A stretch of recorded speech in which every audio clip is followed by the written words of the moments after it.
Kelitih tidak bisa dipakai untuk mengistilahkan kejahatan jalanan. Kelitih jangan dipakai untuk mengartikan kenakalan remaja.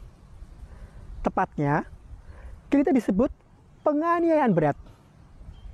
Karena korbannya bisa saja kehilangan nyawa.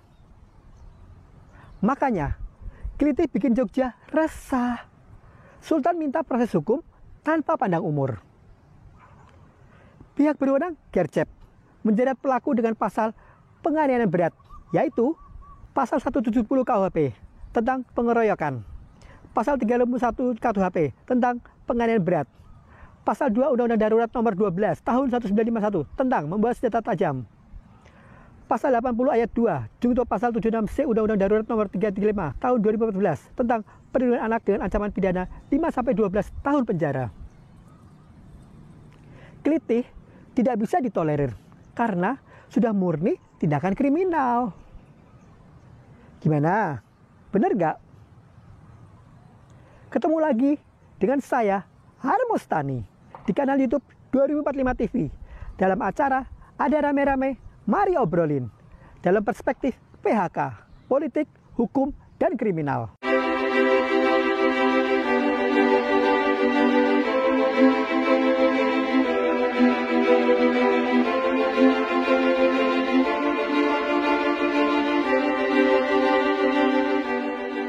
Definisi kelitih menurut Wikipedia awalnya tidak merujuk pada arti negatif.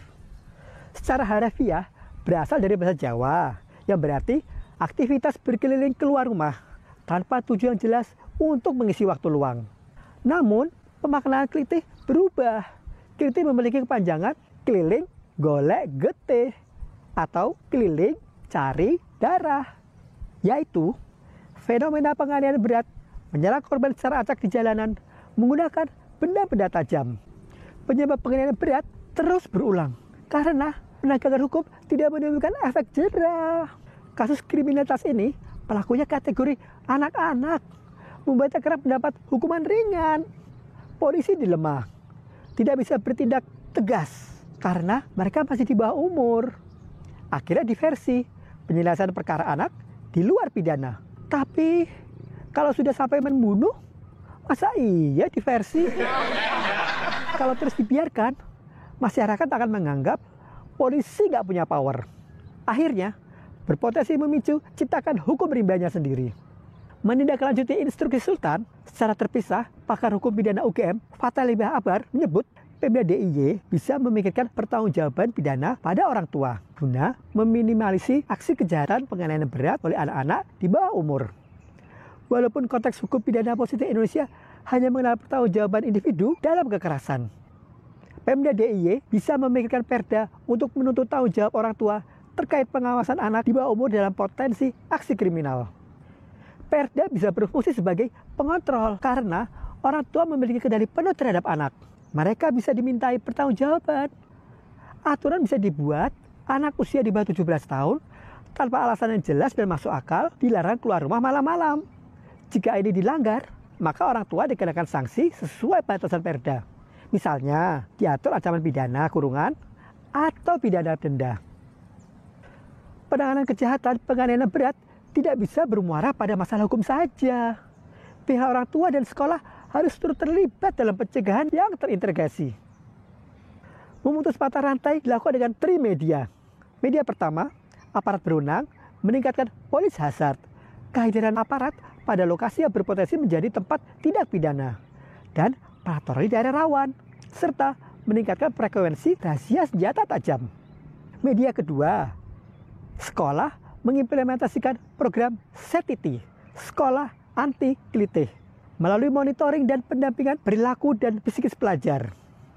Sekolah sebagai media konseling, guru BK dan pelajar komunikasi dari hati ke hati. Pencegahan yaitu razia di sekolah atau membuat komunitas anti kelitih di sekolah, serta pembatasan jam operasional kegiatan. Media ketiga sebagai pemutus mata rantai adalah keluarga dan masyarakat. Masyarakat Yogyakarta ingin membuat kota ini layak anak. Poin terpenting kota layak anak adalah adanya relasi hubungan antara keluarga, Biar ada komunikasi anak-anak kalau malam ya di rumah. Di situ awal mula relasi hubungan antara orang tua dan anak. Namun demikian, dari kita sendiri harus waspada. Berikut 5 tips yang bisa dilakukan untuk mencegah dan menghindari jadi korban penganiayaan berat. 1. Waspada terhadap kondisi dan keadaan sekitar. Misalnya, berpergian sampai larut malam, melewati jalan sepi, maka hindari penggunaan gadget dan tetaplah fokus pada jalan. Kedua, hindari pergi pada malam hari yang jauh atau belum pernah dikunjungi sebelumnya. Ketika pergi sendirian, berisiko besar jadi korban penganiayaan berat. Apalagi jika kita tampak bingung. Lebih bijak, minta ditemani. Ketiga, lewati rute yang ramai dan terang. Saat berkendara, pilihlah jalan terang dan ramai. Jangan merasa rugi jika harus memutar cukup jauh. Capek sedikit apa dibanding harus jadi korban penganiayaan berat. 4.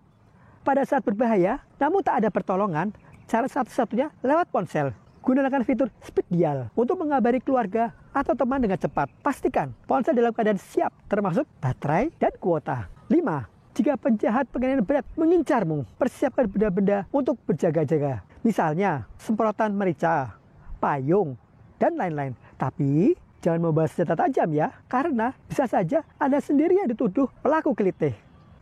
Memiliki keahlian bela diri bisa membantumu melumpuhkan penjahat. Itulah 5 tips menghindari penganiayaan berat. Demikian ulasan mengenai kelitih. Tetap hati-hati dan waspada. Karena penjahat dan kriminal bisa muncul saat ada kesempatan tanpa kita sadari. Saya Harmostani. Salam 45.